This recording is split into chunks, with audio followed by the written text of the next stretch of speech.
Hello, dear listeners.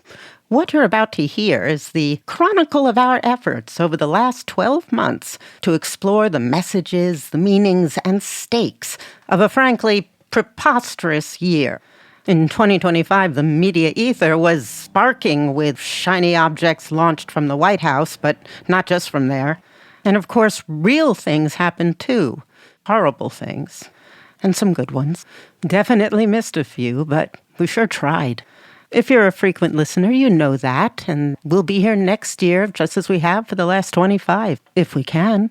And by now, frequent listeners will also know that this is all prelude to a pitch, and we're all knee-deep in them, because it seems the impact of 2025 on the collective psyche has been to either paralyze or intensify one's passions. If we are one of yours, or if you think we could be or should be, we need your help each and every year to stay here. WNYC is doing what it can to keep the public radio system going as a whole, especially in those places where the internet is bad. Public radio is sometimes the only news they can actually use. So please, if you like the work, support it. Give today at onthemedia.org/donate. And thank you, now and for as long as it takes. That said, on with the show.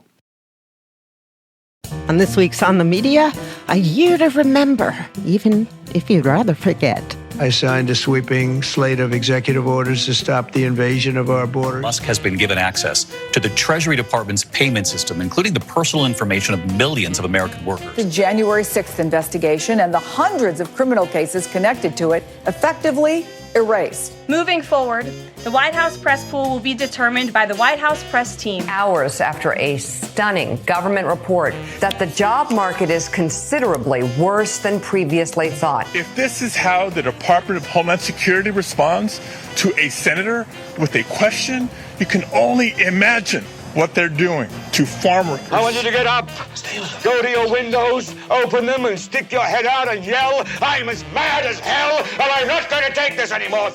The good as well as the bad and the ugly all coming up right after this.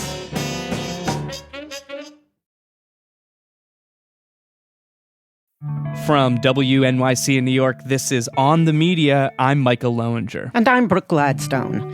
Our program has long asserted, and in fact hinges on the idea that words and pictures matter. How interesting it is then, and how apt, that Pantone's color of this year was a soft mocha brown, and for 2026, a, quote, natural white. Kind of sums up our battles past and yet to come. Oh, and the Oxford Dictionary's word of the year was rage bait, and Merriam-Webster's was the word for fakery served up by AI, slop. These days, political analysis, cultural analysis, linguistic, and even color analysis are ultimately media analysis. So you're welcome, I guess. This year, the news was delivered as an unceasing geyser. And while making our job here at the Media Analysis Factory weirdly easier, the constant battering took a toll on our collective mental health. So we're going to look back, as we do most years, at some of the highlights, so to speak, and how we handled them. And this time, we'll start on day one. Because much of what happened on that very first day set the tone for the rest of the year. There's never been a first day like yesterday, as you know. I signed a sweeping slate of executive orders to stop the invasion of our borders. I launched a government-wide effort to defeat inflation and bring down the cost of daily life. He signed the first flurry of executive orders live on stage. And we declared a national energy emergency to drill, baby, drill. We ended destructive DEI mandates across the federal government. And more. We permanently stopped government censorship and restored free speech. That was signed yesterday. We renamed the Gulf of Mexico the Gulf of America. Sounds so beautiful, the Gulf of America. And much, much more. Here's a random selection in no particular order. He signed an order to grant top-secret security clearances to White House staff without the usual vetting, and orders to begin withdrawing us from the World Health Organization and the Paris Climate Agreement. In fact, he signed a ream of orders attacking efforts to slow climate change and end current incentives to build green energy. He even rolled back energy-efficient regulations for gas stoves, dishwashers, and those weak shower heads that piss him off. He signed a directive pressuring states to carry out the death penalty, and one ensuring an ample supply of lethal injection drugs. He proclaimed the nation would recognize only 2 genders, which must be reflected in passports and visas. He signed one to overturn the 14th Amendment guarantee of birthright citizenship, but a judge found it unconstitutional, so he'll have to appeal. No doubt he'll have trouble pulling off quite a few of the hundreds of orders, proclamations, and memos he signed, many of dubious legality and some pockmarked with weird typos and unnatural language that legal experts said bore the marks of AI. He signed 26 orders on his first day, and as I write this, 220 total this year. That's compared to Biden's 162 in 4 years and Obama's 277 in 8. In other words, a lot. On day one, Trump also issued a blanket pardon for nearly all those convicted after the January 6 riot at the Capitol, dozens of whom had prior records, including for rape, manslaughter, and domestic violence. Some went on to commit more violent crimes after their release. Pardons have served as a kind of capital for this president, bestowed on such benefactors as Ross Ulbricht, serving a life sentence for aiding and abetting illegal drug sales online. He was pardoned, Trump said, in part because his libertarian movement, quote, supported me so strongly. He also pardoned former Illinois Governor Rod Blagojevich, doing time for wire fraud, George Santos, for you name it, and lately, former Honduran President Juan Orlando Hernandez, convicted of conspiracy to import cocaine and possession of machine guns. Trump said more than once that he pardoned some people because they were convicted by the, quote, same lunatics who'd persecuted him. Right off the bat, in week one, the president resumed one of his favorite pastimes, baiting the press. Stop interrupting. We won this election in a landslide because the American public is tired of people like you that are. He didn't just argue with the press. In January, he talked about how he wanted to reshape it. He declared on Truth Social that MSNBC, quote, shouldn't even have a right to broadcast, and that it was, quote, even worse than CNN. Speaking of CNN, remember how Jim Acosta so irritated the president in his first term? I think you should let me run the country. You run CNN. All right. And if you did it well, your ratings would be much better. If I may ask when you report fake news, which CNN does a lot, you are the enemy of the people. Go ahead. Mr. President. In January, Acosta was informed by his CNN bosses that his 2-hour morning news show had been moved to the midnight slot. He quit soon after. I spoke to Oliver Darcy, founder of the independent outlet Status News. Across the media and technology sectors, you're seeing companies really throw Trump bones and bend the knee to Donald Trump. It's happening with, Jeff Bezos blocking the endorsement of Kamala Harris and really signaling that he wants that paper to be more accepting of the MAGA movement. It's happening at the LA Times with Patrick Soon-Shiong refiguring the opinion side of that newspaper. And echoing this larger move towards quote-unquote neutrality, the Washington Post adopted a new internal mission statement, quote, riveting storytelling for all of America. Is, in your mind, chasing less liberal audiences a good business strategy for these outlets? This has been like the dream of owners. They wish they could live in like 1995 where Republicans and Democrats, gave their spiels. You heard from the right, you heard from the left, and people made up their mind. And that might somewhat work if both parties are committed to basic principles and the truth. But when you have a party that undermines the rule of law, when you have a party that is engaged in lying about basic fundamental things like an election outcome, it's very difficult to imagine serving both audiences. The reality-dwelling public will certainly consume information from outlets like the New York Times, but the MAGA base, they don't not only dislike those outlets, right? They would celebrate if they shut down. The Washington Post saw an exodus of some of its most recognizable talent this year.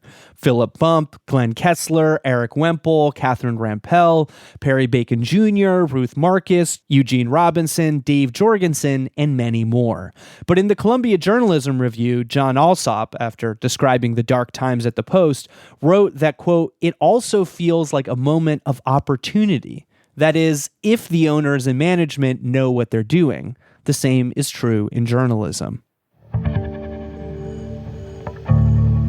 Also on week one, Trump announced another one of his marquee issues.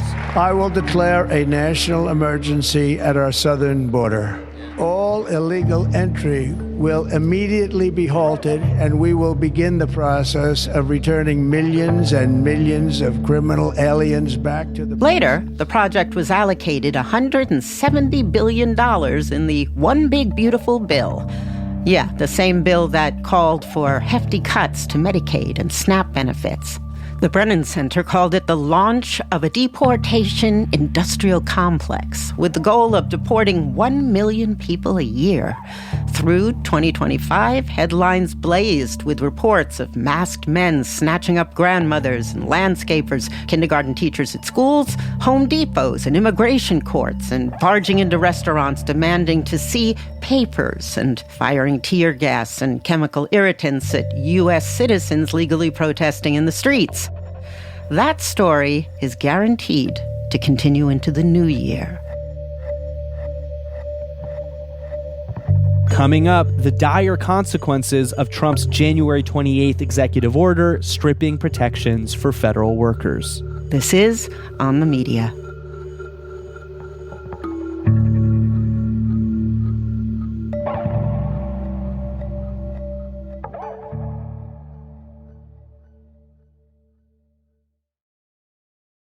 This is On the Media. I'm Micah Lowinger. And I'm Brooke Gladstone. The defining story of February was Elon Musk's rampage through government agencies with a diamond-encrusted chainsaw. No, not a metaphor. Musk has been given access to the Treasury Department's payment system, including the personal information of millions of American workers. Backlash after Elon Musk seized control of USAID, the agency that provides U.S. humanitarian assistance around the world. Musk bragged about feeding USAID into the wood chipper. The DOGE team has visited the Centers for Disease Control and the Centers for Medicare and Medicaid Services. They also have sought access to payment and contracting systems across the Department of Health and Human Services. Musk and his DOGE task force also targeted the Office of Personnel Management, the beating heart of the federal workforce. In that way, I would say DOGE is meddling with all of the government. I spoke with Victoria Elliott of Wired magazine. I will say that they are certainly holding with the Silicon Valley mantra of move fast and break things. They are indeed moving fast, and we are concerned they may break things. What have they broken recently? Seemingly possibly a lot of laws, and if not laws, certainly protocols. You guys are beating the New York Times, the Washington Post, NBC, big newsrooms, Washington bureaus with deep sourcing throughout Capitol Hill. How is your team so far ahead of the competition? Wired is fundamentally a tech publication. These are people we have been covering for many years. We understand how they like to run their companies, what they value. For me personally, I covered Musk's purchase of Twitter in 2022 for Wired. Having done that work has made our team really ready for this moment. Where do you think the puck is headed? I think that what we can say from the public statements of people like Elon Musk and Peter Thiel and Mark Andreessen and many large figures in Silicon Valley is that their goal is the dismantling of the administrative state. Dismantling of bureaucracy, which sounds really sexy when you say, like, yeah, get rid of bureaucracy, get rid of red tape.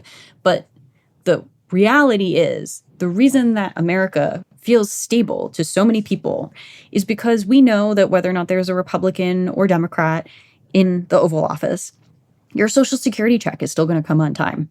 There's still a process for how court cases work. There's still a process for how, applying for government funding for research works. And that remains stable because so many of these places where DOGE is inserting itself are fundamentally considered apolitical. They keep the wheels turning no matter who's in the political office.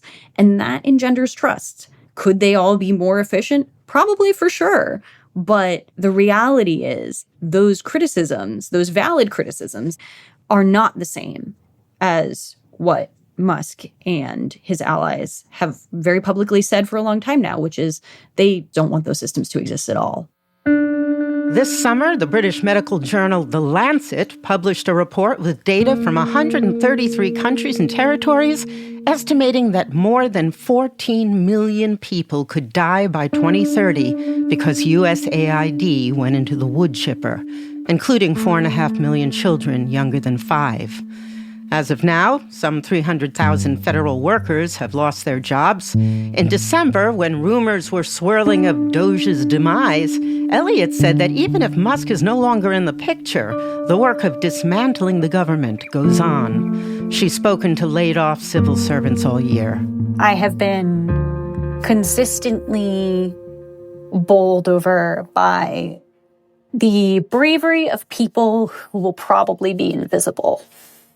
There are a lot of people who have been in these roles for a vast majority of their career, who have given up private sector opportunities, who really believe in government, even if they're frustrated by it, even if every last one of them would agree that it could be more efficient and better. There are a lot of people who have spoken to us at great personal risk, at very hard moments in their lives. And that has been incredibly brave of them. February was also the month we got a good hard look at the new Department of Justice. Hours after her confirmation, in the span of just 20 minutes, Attorney General Pam Bondi shot off 14 memos to the DOJ, including a call for greater use of the death penalty and banning funds for sanctuary cities, and another threatening investigations into DEI initiatives at companies that receive federal grants. Trump also announced that Bondi would head a new task force with a broad and, frankly, bizarre mandate. The mission of this task force will be to immediately halt all forms of anti-Christian targeting and discrimination within the federal government, including at the DOJ, which was absolutely terrible, the IRS, the FBI, terrible, and other agencies. Meanwhile, the 2021 Capitol riot was being swiftly scrubbed from the public record. The January 6th investigation and the hundreds of criminal cases connected to it effectively erased. All traces of it have been deleted from the FBI website. It turned out that the blanket clemency awarded to more than 1,500 people convicted of crimes relating to the events of January 6th was just prelude to a campaign of retribution against those Trump felt unfairly targeted him and his followers. All of this, understandably, led to chaos at the Justice Department. It was rough. Ryan Riley covers the DOJ and federal law enforcement for NBC News. In February, he told me about the mass firing of senior FBI officials and federal prosecutors working the January 6th investigations. For a lot of the assistant U.S. attorneys, the federal prosecutors who had to work these cases, and then the abandoned individuals who they were seeking justice on behalf of, including officers who were really brutally assaulted that day. That was really tough for them to do. One of them described having a guttural reaction when they had to file something dismissing a case that they knew was justified, that they knew the evidence and the facts supported. But what's interesting to me is I don't know if it's really broken through with the American people more broadly, because, we're talking about Watergate level type of things happening within the FBI. You're talking about the explicit targeting of prosecutors over the individuals that they pursued because they are either friends with or affiliated with or supportive of the president in some capacity. And I think that the chilling effect that this is going to have within the Bureau, which is, I should say, a conservative-leaning law enforcement organization, is going to last for a while. I just don't think it's likely, based on the conversations that I've had with folks, that you're going to see individuals who are very enthusiastic about taking up any cases that have anything to do with Donald Trump, or even, one of Donald Trump's relatives, or someone he's affiliated with, or a friend, or somebody who has the right connections. That's really the worry within the FBI, is that there's just going to be a growth of public corruption. That worry was not assuaged by the appointment of erstwhile podcaster and conspiracy theorist Kash Patel to lead the FBI. Here he is on Steve Bannon's podcast, War Room. We will go out and find the conspirators, not just in government, but in the media. Yes, we're going to come after the people in the media who lied about American citizens, who helped Joe Biden rig presidential elections. We're going to come after you. Whether it's criminally or civilly, we'll figure that out. But yeah, we're putting you all on notice. Kash soon announced he was installing fellow right-wing podcaster Dan Bongino as his deputy director, a guy that NBC's Brandy Zadrozny had been following for years. Bongino, 2015, 2016, had this little podcast. It wasn't really doing so well, but he understood the Trump loyalist force and the audience that he could sort of scoop up when he hitched his wagon to Trump's star. Then on to 2017, he became a huge proponent of this conspiracy theory called Spygate, this theory that the FBI was spying on Trump's 2016 campaign in an effort to rig the election for Hillary Clinton. The devastating disclosures of the FBI implanting confidential informants, spies, inside the Trump team were so devastating that the only way for the Democrats to get away from looking like a bunch of police state tyrants was to insist that they weren't spying or investigating the Trump team, they were investigating the Russians. Bongino latched onto that and suggested, as part of a larger narrative, that Democrats and biased members of the FBI were all colluding to steal the election from Trump. And this was kind of a departure for Bongino because prior to this, he had been fairly mild about the FBI on his show, right? Pretty deferential. He was a Law and Order guy. Remember that, Law and Order? Like, that was a thing. What it is now is that the institutions are bad. They are corrupt, and so someone like Bongino needs to go in and strip them of the DEI and the Democratic ideology and all the rest that has infiltrated and is now weaponized against Donald Trump. As somebody who's been along for the ride for so long, Brandy, what is it like to see these people welcomed in to the seat of American power? Bananas. Absolutely bananas. I can't believe it. I really can't believe it. And I think it does send a signal to other creators that this is the way to power. I think that once where Dan Bongino was sort of alone, was one of the few people operating in this way and making this kind of media, now I think there are a long line of successors. People are trying to recreate the magic of that formula, which again is just owning the libs, fealty to Donald Trump, and provocative statements. Bongino announced in December that he'd be stepping away from the FBI in January. As Donald Trump put it, quote, "I think he wants to go back to his show." The installation of people pulled from the right-wing media sphere to fill roles once occupied by qualified staff extended into the West Wing. Just days after new Press Secretary Carolyn Leavitt took up her post, she announced a shakeup in the briefing room. We're also opening up this briefing room to new media voices who produce news-related content and whose outlet is not already represented by one of the seats in this room. We welcome independent journalists, podcasters, social media influencers, and content creators to apply for credentials to cover this White House. Not long after, she announced the White House Correspondents Association would no longer be the body choosing who gets to fill those precious 49 seats in the briefing room, or write the pool reports when the president is on the road. Moving forward, the White House press pool will be determined by the White House press team. Legacy outlets who have participated in the press pool for decades will still be allowed to join, fear not, but we will also be offering the privilege to well-deserving outlets who have never been allowed to share in this awesome responsibility. Including conspiracy theorists, propagandists, and far-right influencers. Mother Jones's Anna Merlin told me that the seat now designated for new media, and here the occupants rotate, have actually held real reporters, but also those who are anything but. Here's Rumble podcaster John Ashbrook using his seat to search for truth. Thank you very much. Caroline, in your first briefing, the media went after this administration for deporting illegal immigrants they claimed were not criminals. The question is, do you think they're out of touch with Americans demanding action on our border crisis? The media out of touch? I think the media certainly is out of touch. Is that how this goes? That's how this goes. I'm sorry. I'm not laughing because it's funny. I'm laughing because these are incredible levels of comment, not a question. If I had asked a question like this of a Democratic administration, I think it would have gone viral on Twitter with people making fun of me. On February 11th, the AP was officially barred from the press briefing room for declining to adopt the new name for the Gulf of Mexico. 2 months later, the White House ditched the traditional slot reserved for the wire services in the press pool, leaving journalism's ultimate day laborers like the AP, Bloomberg, and Reuters in rotation with all the other outlets. The AP lawsuit continues.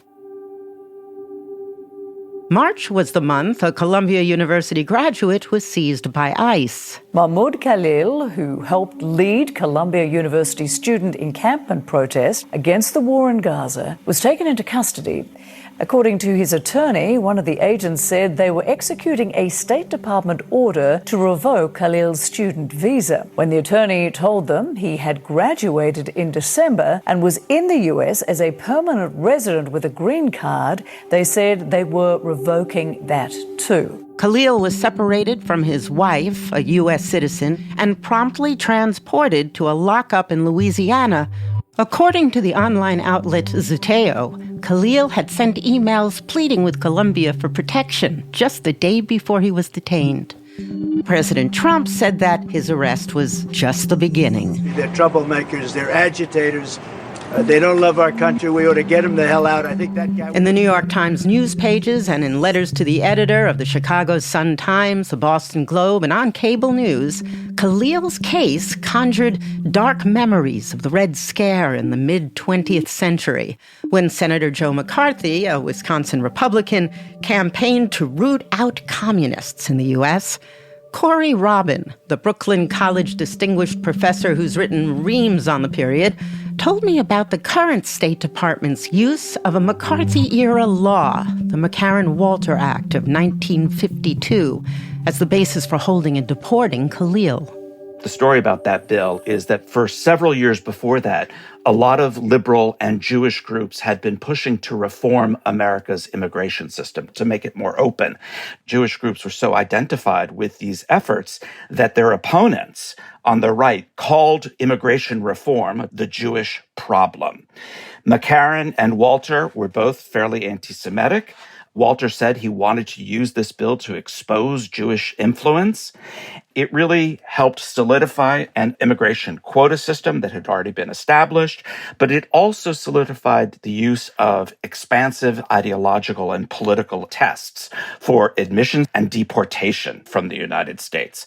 And over the years, this act was used to deny visas to Doris Lessing, who won the Nobel Prize, to Iris Murdoch, Graham Greene, just a whole range of figures.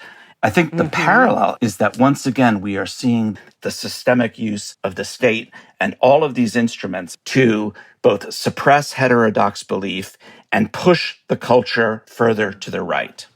The Red Scare involved many, many more individuals than Joseph McCarthy. Khalil was held in an immigration detention center in Louisiana until June 20th, missing the birth of his child. He's still in the U.S., still under deportation orders, and still no criminal charges have been filed against him. Brooke, we've only covered the first quarter of the year, and we're already halfway through this hour. We gotta speed this up. I know, but there's still some really crucial stories we covered in March. I have been on the job for a couple of weeks now, and I'm horrified by some of the things I'm learning about this agency. Carrie Lake, loser of 2 statewide races in Arizona, was appointed to lead, KILL, the U.S. Agency for Global Media, which oversees the Voice of America, as well as the government-funded Radio Free Europe, Radio Liberty, and more. Unfortunately, the product is not pro-American. It's not pro-American at all, and that's... As of today, the Voice of America has been effectively silenced. Also still in March, Signalgate, when the Atlantic's editor-in-chief was added to a text chain on Signal with top security officials. The White House has been repeatedly saying that there were no classified information, there were no war plans discussed within those text messages. Take a look for yourself. I'll read a little bit of it here. These are texts from Pete Hegseth, the Secretary of Defense, talking about at 11:44 Eastern that day. Weather is favorable. Just confirmed with CENTCOM, we are a go for mission launch. 12:15 texts in this chat. F-18's launch declares this the first strike package. Just simply a stunning lack of operational security. And let's recall, of course, the Atlantic story quickly became the biggest story of 2025 so far, according to social media engagement data collected by Axios. And to think it just landed in Jeffrey Goldberg's pocket. I've been, asked this question a few times today. It's why did you have such a hard time believing this? Mm-hmm. And the answer is because it's unbelievable. On a Monday morning in April, chaos ensued following rumors that Trump was considering a 90-day pause on his tariff plan. Wall Street was finally starting to exhale until it learned that he hadn't said that at all, and then the markets tanked.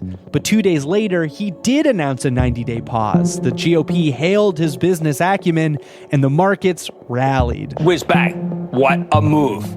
Incredible. Jim Cramer on Mad Money. NASDAQ shooting into orbit up 12.16%. Second best day on record. Today, we saw investor and big-time Trump supporter Bill Ackman tweet, "This was brilliantly executed by Trump. Textbook art of the deal." The Art of the Deal, Trump's 1987 book, ghost-written by journalist Tony Schwartz, who's since called it the greatest regret of my life, without question. The most notable deals that Trump made, according to congressional Democrats like Adam Schiff, were ones he may have brokered for friends and family. Insider trading within the White House, within the administration. See, just like Wall Street's fake news sugar high from Monday, the surge on Wednesday was a momentary blip. Except this time, Trump world was poised to profit. Hours before he made his announcement about the tariffs, Trump posted this to Truth Social. He said, "Now is a great time to buy." And that has some questioning if that was a tip-off to investors. The question is, who knew what the president was going to do? And did people around the president trade stock knowing the incredible gyration the market was about to go through? Trump in the Oval Office on Wednesday with some visiting billionaires. He made $2.5 billion today, and he made $900 million. That's not bad. Some people made off like bandits just before the market resumed tumbling, when on Thursday, Trump upped tariffs on Chinese goods to 145%. We begin this hour with stocks falling following their biggest... Even as his supporters and spokespeople attempted to cast the events of the week as a brilliant master plan of a financial genius, Donald Trump himself said he just changed his mind after people got yippy. But there's a deeper story here about how Trump has attempted to circumvent Congress. President Trump declared a national emergency, and by doing so, he created the ability for himself and only himself to regulate and impose tariffs across the board on lots of different countries. Trump declared a state of emergency on the influx of fentanyl from Canada and at the border with Mexico, invoking the Enemy Aliens Act to deport some migrants without due process. He said there was an energy emergency when he forced California to open its dams after the wildfires. He said there's a lumber emergency in order to skirt environmental safeguards for logging. In short, we have a leader who declares a national emergency anytime he wants to sidestep checks and balances, creating crises that further entrench presidential power. That may prove to be the greatest national emergency of them all. And then came June, and a shocking encounter between a sitting U.S. senator and Homeland Security officers. We are staying here to liberate this city from the socialist and the burdensome leadership that this governor and that this mayor have placed on this country. A press conference with Homeland Security Secretary Kristi Noem in L.A. Secretary, I want to know what you consist of. California Senator Alex Padilla tried to ask a question. I'm Senator Alex Padilla. I have questions for the secretary, because the fact of the matter is a half a dozen violent criminals that you're rotating on your hands off. On the ground. Hands behind your back.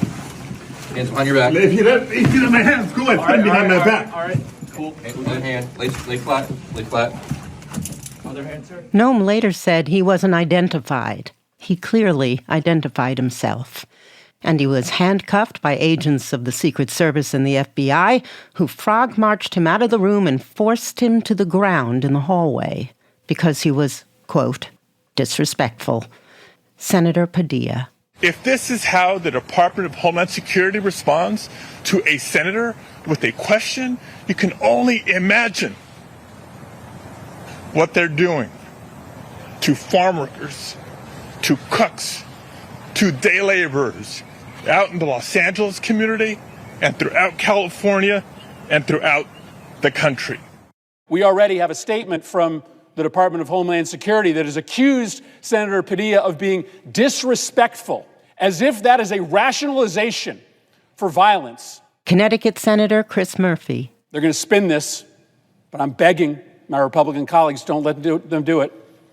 Protect our ability as servants of the people to speak up for the people that we represent.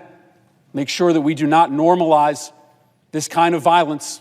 Oh, but they have. It's an essential part of the project. Disrespect is now a crime against the state. The president is livid at the idea that someone might spit at his police officers or soldiers. And he says that's a common thing. Really? They get up to him this far away and then they start spitting in their face. That happens, they get hit very hard. Veteran ABC journalist Terry Moran, a longtime Washington correspondent and past co-anchor of Nightline, was fired from the network after a late-night post on X condemning Stephen Miller, who designed Trump's immigration policy. He described Miller as, quote, a man who is richly endowed with the capacity for hatred, whose hatreds are his spiritual nourishment. He eats his hate. He added that Mr. Trump is a world-class hater, but his hatred is only a means to an end, which is his own glorification. It was a Hail Mary of sorts, I guess, like the one thrown by another newsman pushed to the brink in the movie Network. I want you to get up right now. Get up, go to your windows, open them, and stick your head out and yell, I'm as mad as hell, and I'm not going to take this anymore.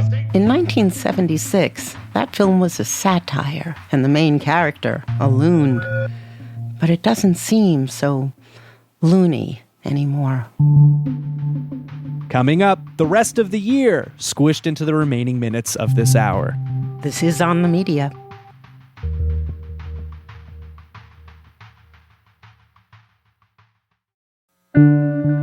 This is On the Media. I'm Brooke Gladstone. And I'm Micah Lowinger. In July, Congress cut funding for public media. And the Corporation for Public Broadcasting, established in 1967 by President Johnson, began to dismantle itself.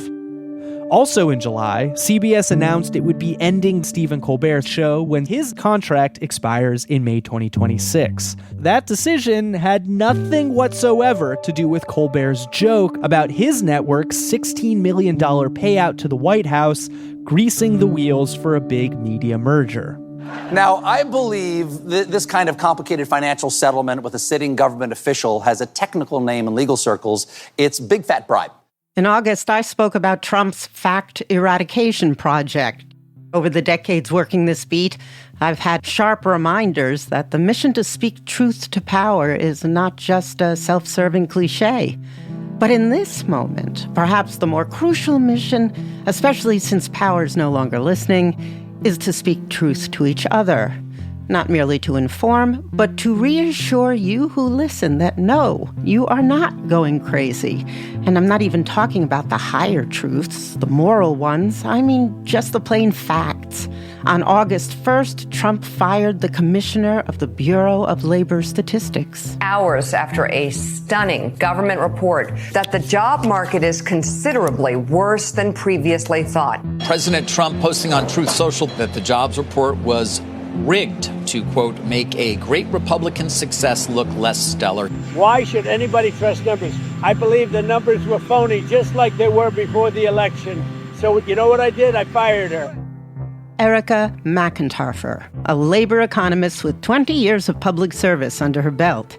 She headed the team of statisticians responsible for revising the recent employment numbers sharply downward.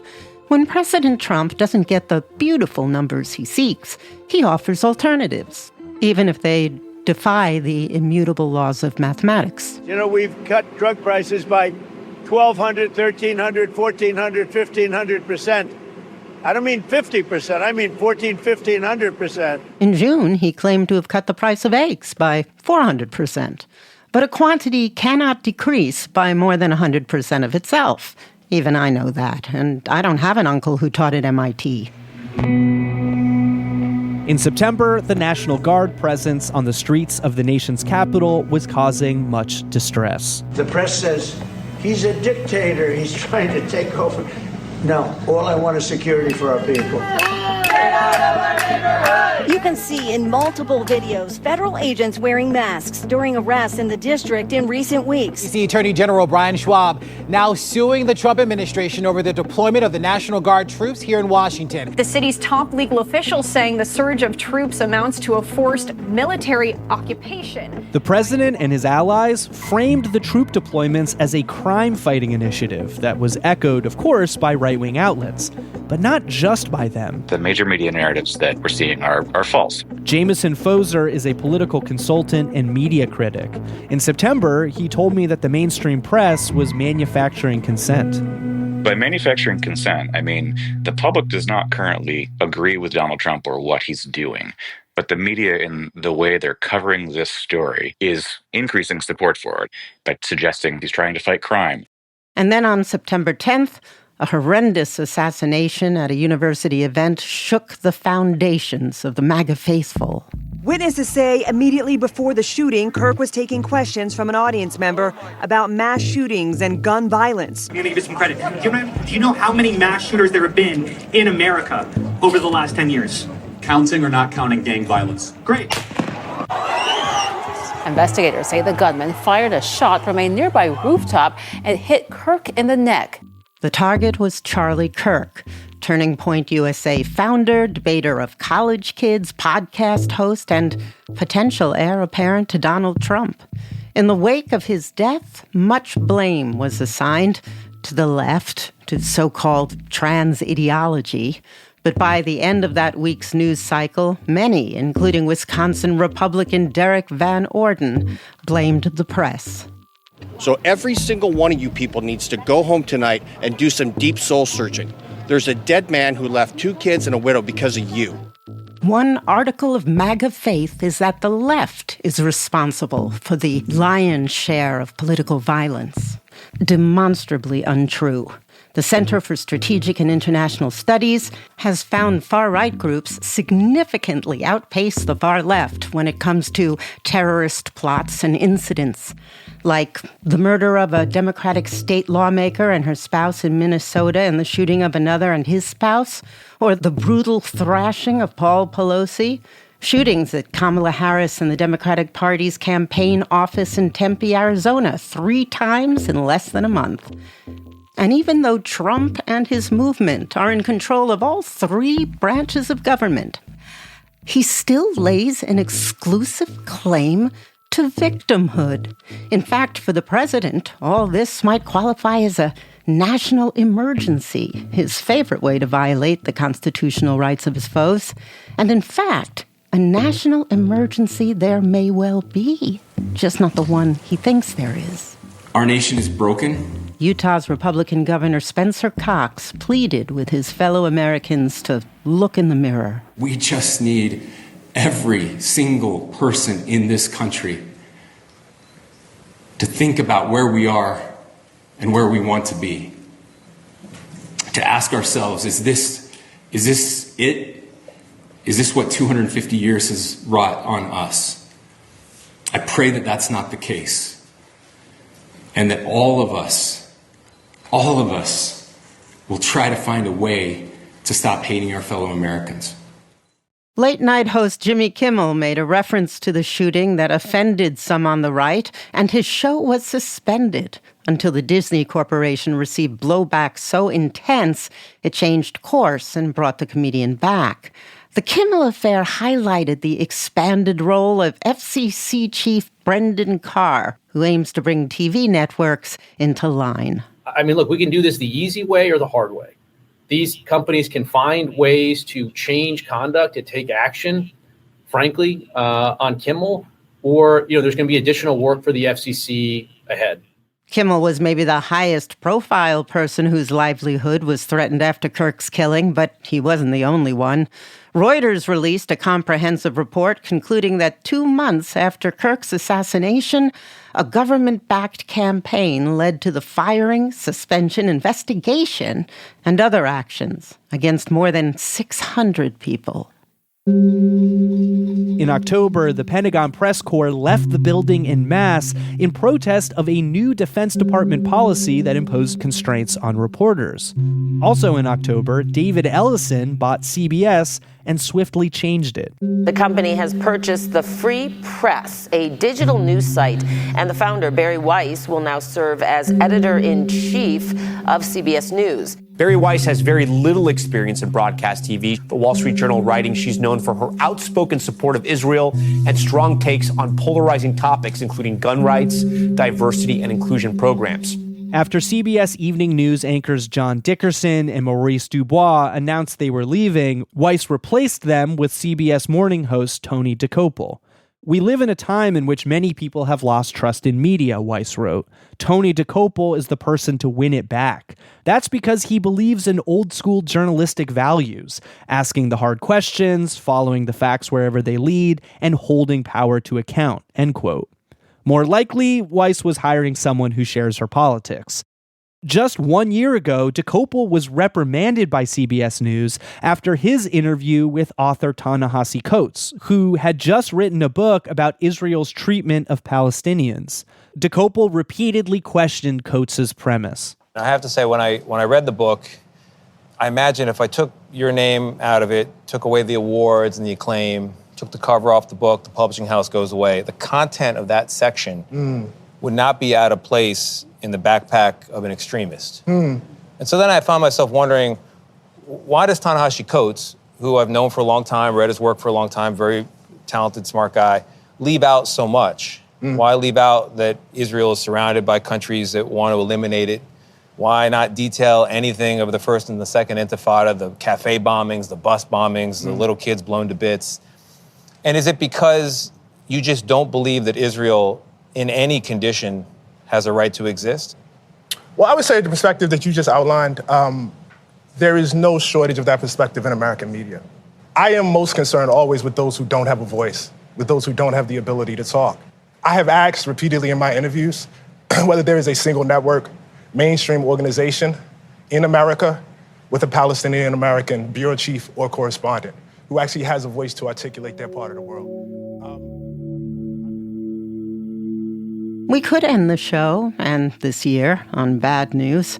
But now as we move on to November, looking for portents of the year to come, and I know this seems a little weird, it may be more telling and easier on our mental health to focus on our politics shifting again. Good morning. It was a big night for Democrats as the party swept key races across the country. In the race for governor of Virginia, Democrat Abigail Spanberger defeated Republican Winsome Earle. And in New Jersey, Democratic Congressman Mikey Sherrill has won the governor's race. And in New York City, Zohran Mamdani has won the closely watched mayoral race, defeating independent. Mississippi Senate Democrats celebrated their efforts to gain 2 more seats. Georgia Democrats, they are celebrating their first statewide election win in nearly 5 years, hoping it's a... In December, a second grand jury rejected the indictment of New York Attorney General and perceived Trump antagonist Letitia James. The case against another Trump foe, former CIA Director James Comey, failed on the first try. Meanwhile, the GOP's massive nationwide redistricting project, which might have ensured that party's congressional majority for years to come, has gone a little wobbly. In December, despite heavy White House pressure and a blitzkrieg of ads, Indiana lawmakers voted to block a proposed new congressional map. Republicans who voted against the measure said that they'd listened to their constituents. Also last month, a federal judge temporarily blocked further efforts to detain Kilmar Abrego Garcia, who was caught up in an ICE raid in March and sent to the notorious El Salvadoran torture prison. The authorities admitted it was an administrative error and he was returned to federal custody in June, but the White House is still trying to oust him as a symbol of its seemingly limitless power to expel. For now, he's back home with his family in Maryland. Meanwhile, in Washington, many House Republicans joined Democrats in voting against Trump's bid to strip federal employees of their collective bargaining rights. He'll probably win in the Senate, but still, the president's dike is starting to spring leaks. Fear is the mind killer. Fear is the little death. Be not afraid. This is Jamel Bowie, a New York Times opinion writer, speaking to his followers on TikTok in January about their feelings on week one of the second Trump administration. The reason why I urge people not to fall into panic and fear is because panic and fear will overwhelm your critical faculties. And once you begin using your critical faculties, you start asking questions like, well, how exactly are they going to do X or Y or Z?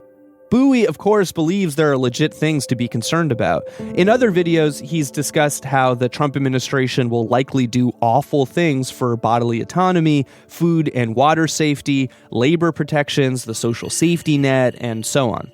There are threats and there are dangers. They are real. But a threat and a danger is still something that could happen. This is the word I want you to remember. It's contingent.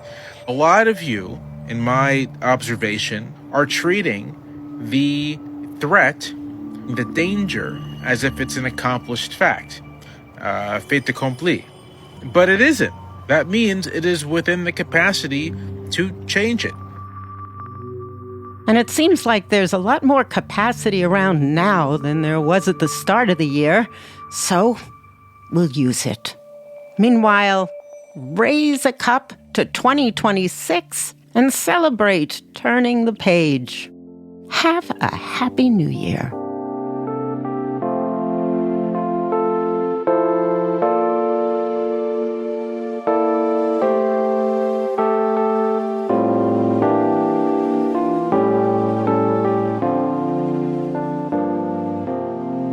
That's it for this week's show. On the Media is produced by Molly Rosen, Rebecca Clark-Callender, and Candace Wong. Travis Mannin is our video producer. Our technical director is Jennifer Munson, with engineering from Jared Paul. Eloise Blondio is our senior producer, and our executive producer is Katya Rogers. On the Media is produced by WNYC. I'm Brooke Gladstone. And I'm Michael Lowinger.